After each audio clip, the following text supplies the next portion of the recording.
In front of me is Black Shark 5 Pro, and today I would like to show you how you can switch on or off adaptive brightness on this smartphone.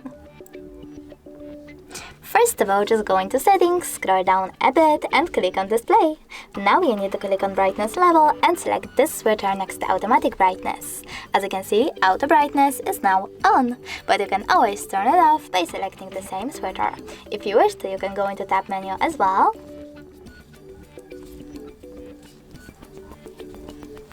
And click on this A icon next to brightness slider. If it's white, that means that outer brightness is on. In order to turn it off, just click on this same icon.